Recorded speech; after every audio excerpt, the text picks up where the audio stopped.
Welcome back to Beyond the Unknown, the show where we like to take these deep dives into the really fascinating stuff out there. I'm Alex Carter. And I'm Olivia Reyes. So this time, for episode 26, we're calling it AI Art, When Machines Become Creative.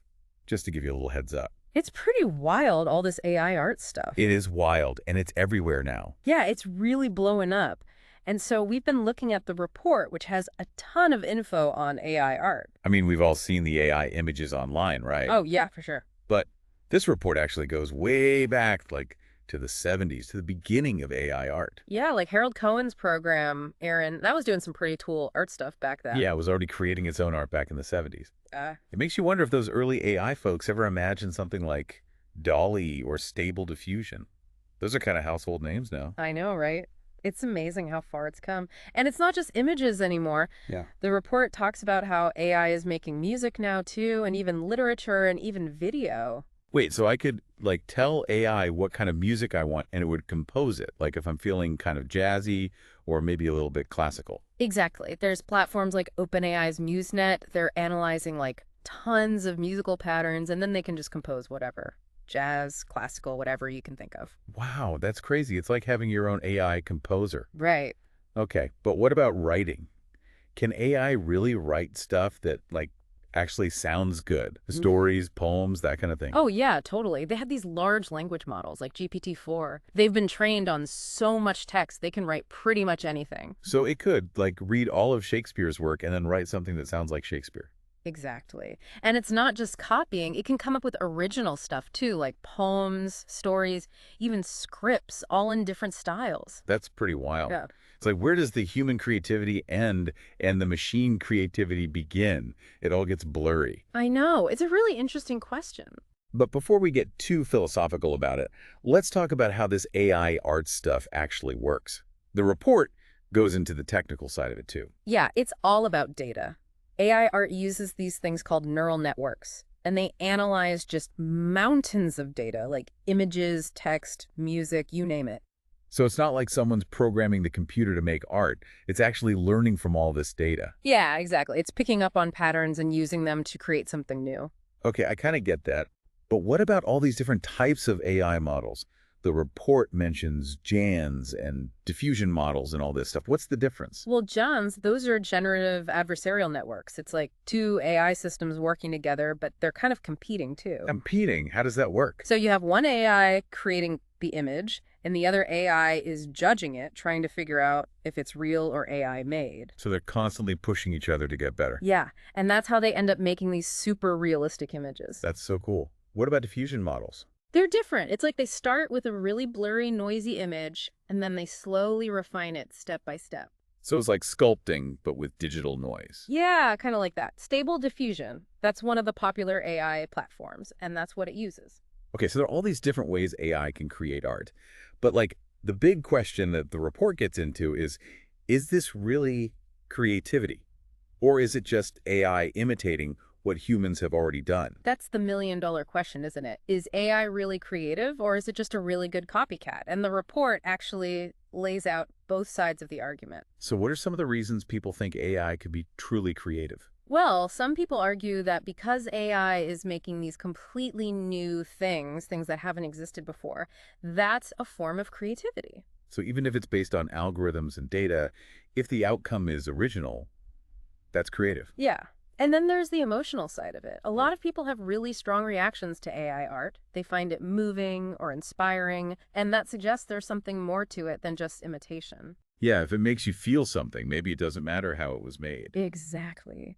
And the report even points out that maybe AI's lack of personal experience could be a good thing.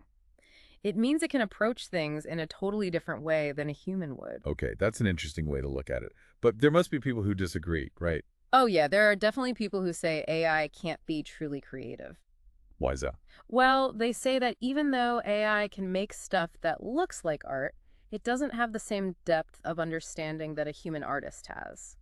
Like, it can't connect to emotions or cultural experiences in the same way. It's like you can follow a recipe perfectly, Yeah. but that doesn't mean you understand the love that went into your grandma's cooking. Right. It's just not the same. And some people also point out that even though AI can create variations on existing styles, it hasn't really come up with anything totally new, like a whole new artistic movement. That's a good point. Hmm. So maybe it's replicating and remixing human creativity, but not really pushing boundaries in the same way. This is really fascinating stuff, and I think we've covered a lot in this first part. What do you think? Yeah, it is. And there's a lot more to talk about, too. So where were we? Oh, yeah, this whole thing about AI being creative. It's like, what does that even mean, right? It makes you think about what creativity really is. If AI can make something that's like beautiful or makes you think, does it matter if a machine made it? Yeah, and the report goes even deeper. It talks about all the legal stuff and ethical stuff that comes up with AI art. Oh yeah, if a computer makes a painting, who owns it? And what about all the copyrighted stuff AI is learning from? That's the thing. Right now, copyright laws, they're all about humans, right? Yeah. AI isn't really considered an artist, legally speaking. So it gets really messy. Like, who owns the art? The programmer, the person who told the AI what to make. It's a total gray area. The report mentions some countries are trying to make new laws about all this, but it's early days. And then there's the whole thing about jobs. What happens to all the artists and musicians and writers if AI can do their jobs? It's like that with every new technology. Right. It can be a tool for people or it could replace them. Exactly. The report talks about both sides, but I think it's important to remember that AI art, it's still coming from us in a way. How so? Well, all those algorithms are trained on stuff that humans made, right? Oh yeah, so it's like AI is showing us ourselves, but through art. Yeah, I like that. And it makes all this even more important to talk about, you know? For sure. But I'm curious, are any artists actually using AI in their work? Or is it mostly seen as like a threat? The report actually mentions a bunch of artists who are using AI. They see it as a way to like work together with the technology. That's cool. How are they using it? All kinds of ways. Some artists use AI to come up with ideas and then they turn those ideas into real art, you know. Like a starting point. Yeah. Others are using AI to create like textures and effects that would be really hard to do by hand. So they're combining the human stuff with the AI stuff. Exactly. And some are even using it to try totally new things, stuff that hasn't been done before. So maybe the question isn't, is AI creative? But how can AI be part of creativity? I think that's a great way to put it. It's about possibilities, not just replacing humans. Makes you wonder what's next for AI art, right? I mean, the report talks about all these possibilities, but where do we go from here? I know, right? It's hard to even imagine what's coming next. But it's going to keep changing how we think about art, that's for sure. And ownership and how we use technology. It's a lot to take in. It really is. It feels like we're at the very beginning of something huge. This deep dive has been a real trip.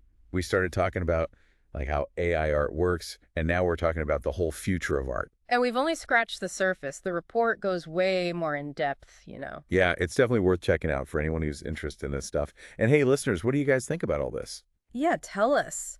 Does AI art get your creative juices flowing, or does it freak you out a little? Come chat with us on our website or social media. We want to hear what you're thinking. And if you don't want to miss our next deep dive into, well, who knows what, be sure to subscribe. That's right. We never know what we're going to uncover next. Exactly. You know, as we're wrapping up this deep dive into AI art, there's this one thing from the report that I just keep thinking about. Oh, I know what you mean. It's that part about AI getting more emotional, right? Like really understanding human emotions. Yes.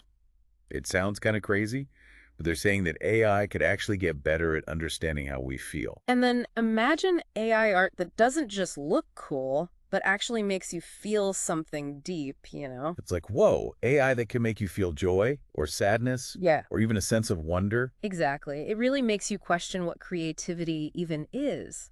If AI can make art that touches us on that level, is it still just a machine? It would totally change how we see art and even how we see ourselves, I think. Totally.